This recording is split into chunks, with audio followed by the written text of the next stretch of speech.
Hi guys, my name is Vaishnavi Jipkate. तो हमारा कौन सा चैप्टर चल रहा है? Heredity and variation. तो हेरिडिटी एंड वेरिएशन का ये जो लास्ट टॉपिक है ये चल रहा है हमारा diseases occurring due to mutation. इसके पहले हमने कौन से डिसीजेस पढ़े थे? Diseases occurring due to genetic abnormalities, तो ये पढ़ा था। अब हम म्यूटेशन वाले डिसीजेस पढ़ेंगे। क्या है देखो, डिसऑर्डर्स और डिसीजेस और occurring due to the mutation in any one gene into defective one are called as the monogenetic disorders। मतलब अगर किसी भी एक जीन में म्यूटेशन आया तो हम इस मतलब चेंज आया तो उस टाइप के म्यूटेशन को हम मोनोजेनेटिक डिसऑर्डर कहेंगे। अब म्यूटेशन मतलब किसी एक जीन में म्यूटेशन आना, मतलब देखो मैं आपको सिकल सेल एनीमिया का एग्जांपल देके समझाती हूँ। क्या देखो, सिकल सेल एनीमिया में क्या होता है कि नॉर्मल जो जेनेटिक कोड है ये जो GAG, ये है GAG, पर सिकल सेल एनीमिया किसकी वजह से होता है कि ये जो फर्स्ट ये जो एक जीन है A,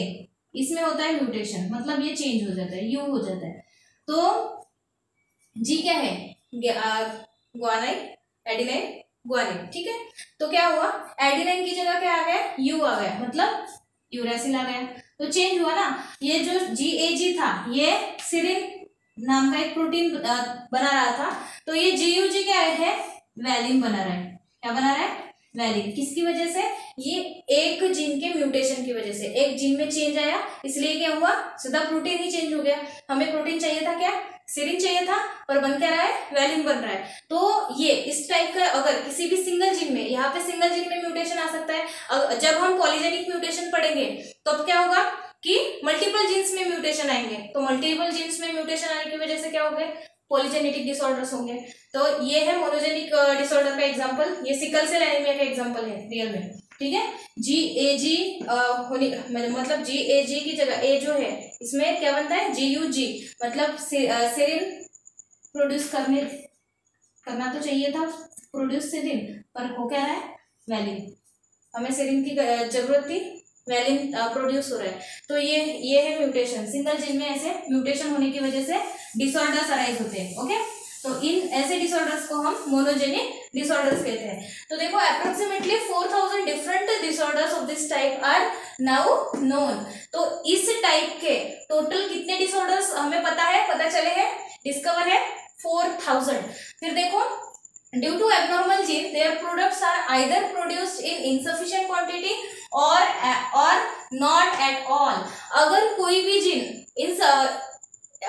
जीन एबनॉर्मल हुआ, मतलब ऐसे चेंज, अभी मैंने समझाया आपको, ऐसे अगर कोई जीन चेंज हुआ तो क्या हुआ, जो प्रोडक्ट बनना चाहिए था, इसमें क्या हो रहा था? GAG से सिरिन बनना चाहिए था, पर बन क्या रहा है? वैलिन। तो प्रोडक्ट या तो प्रोड्यूस होगा ही नहीं, या फिर होगा तो कम क्वांटिटी में होगा, इनसफिशिएंट क्वांटिटी में प्रोड्यूस्ड होगा।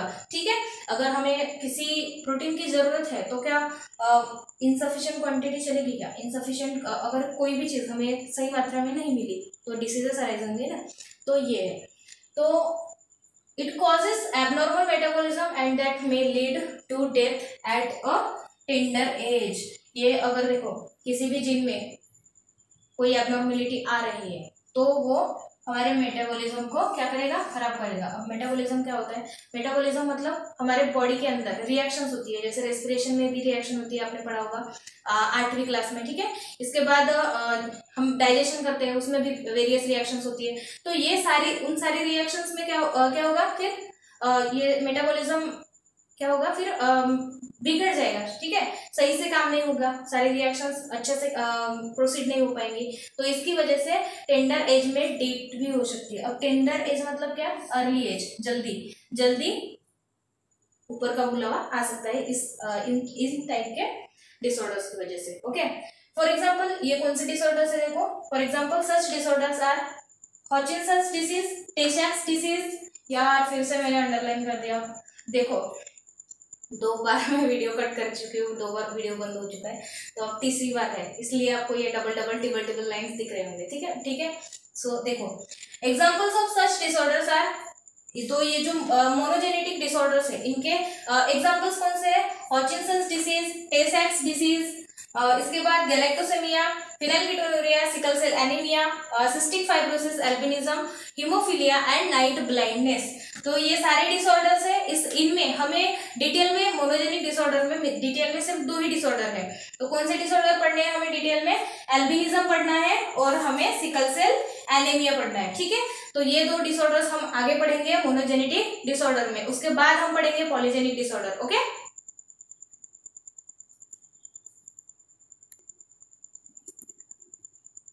तो मोनोजेनिक डिसऑर्डर का फर्स्ट डिसऑर्डर है एल्बिनिज्म। एल्बिनिज्म ये एक मोनोजेनिक डिसऑर्डर है।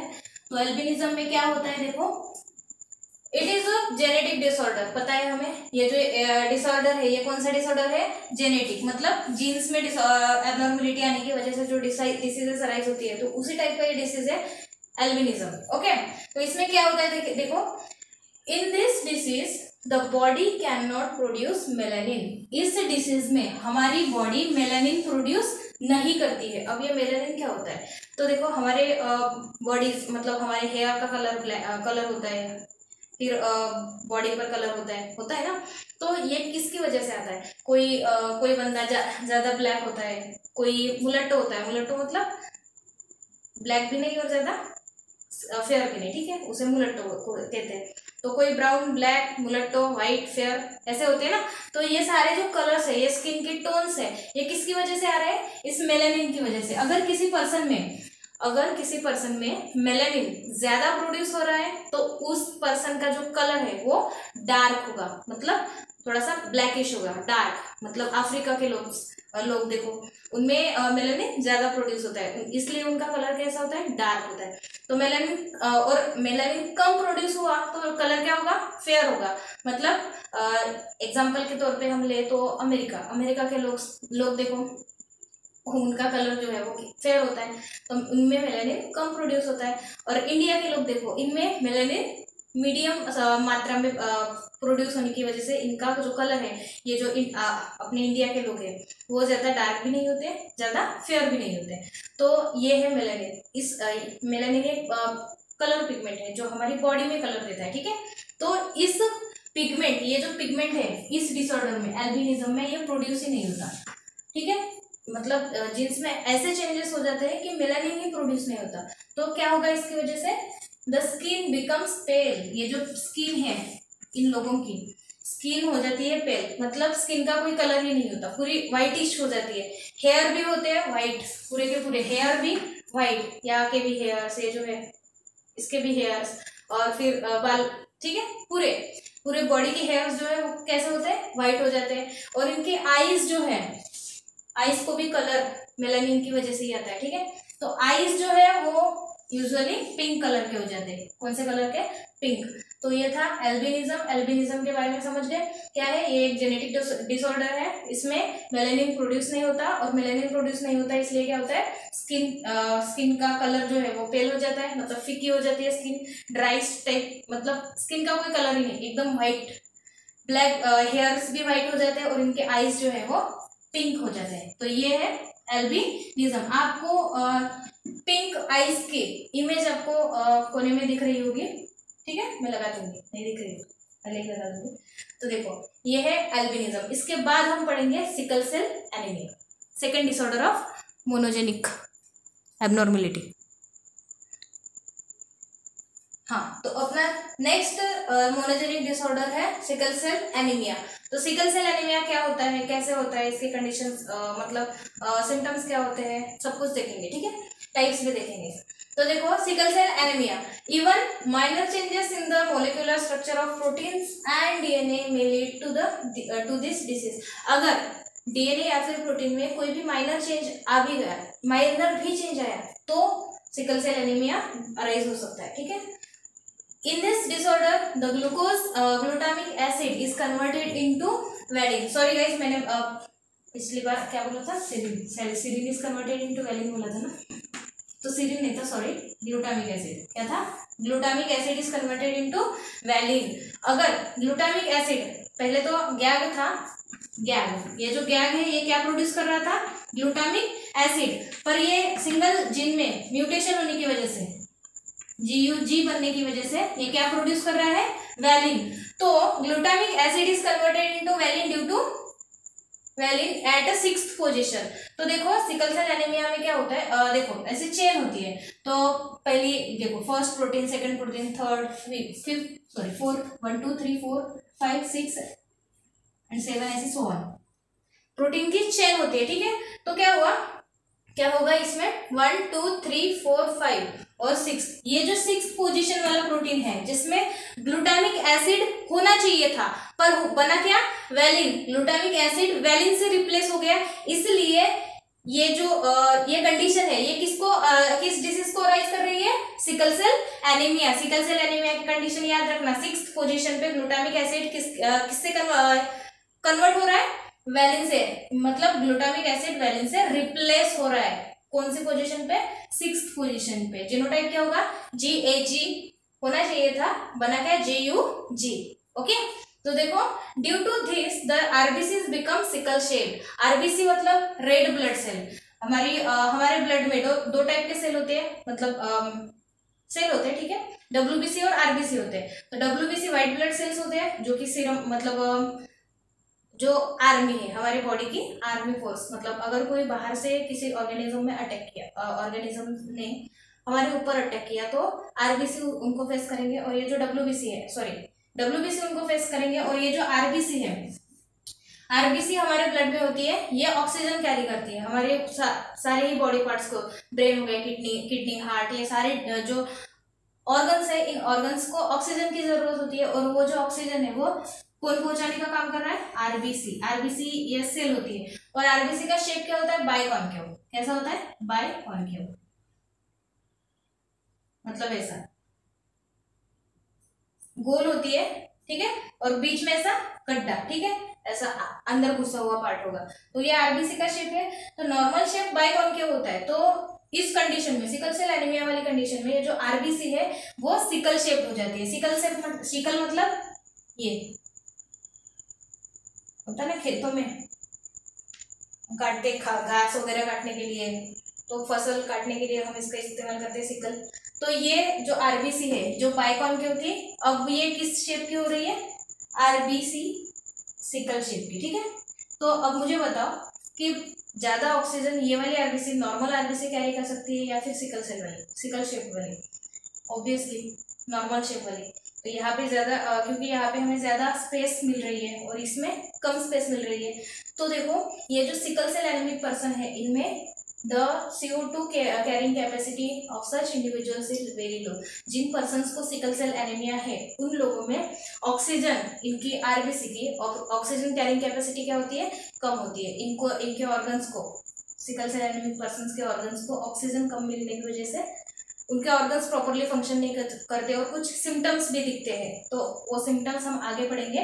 तो ये था सिकल सेल एनीमिया के बारे में कुछ इन्फॉर्मेशन, और आगे हम फिर से और इन्फॉर्मेशन देखेंगे नेक्स्ट स्लाइड में। ओके, हाँ, तो अब हम कुछ और सिम्टम्स, कुछ और पॉइंट्स देखेंगे इस डिसीज के बारे में। कौन सा डिसीज, सिकल सेल एनीमिया। तो देखो, in this condition clumping and thereby the destruction of RBC occurs most often। तो क्या होता है इस कंडीशन में, मतलब ग्लूटामिक एसिड से अगर ग्लूटामिक एसिड वेलिन में कन्वर्ट हुआ तो क्या होगा, सिकल सेल एनीमिया की कंडीशन हो गई। और इस कंडीशन में अगर क्या होगा, इस कंडीशन में clumping and thereby the destruction of RBCs की क्लम्पिंग हो जाएगी। मतलब आरबीसी पहली आरबीसी ऐसे थे बाइकॉन्केव शेप के, फिर ये कन्वर्ट हो गए सिकल शेप में। अब इनकी क्या होगी, क्लम्पिंग। अब ये सिकल शेप के हो गए तो ये एक दूसरे में ऐसे ये हो जाएंगे, गुथ जाएंगे ना। तो देखो क्या होगा, फिर इनकी ऐसे फंस जाएंगे एक दूसरे में, ठीक है। तो इनकी क्लम्पिंग हो जाएगी। अब ब्लड कहाँ से जा रहा है, ब्लड वेसल्स से जा रहा है, वेसल्स से जा रहा है।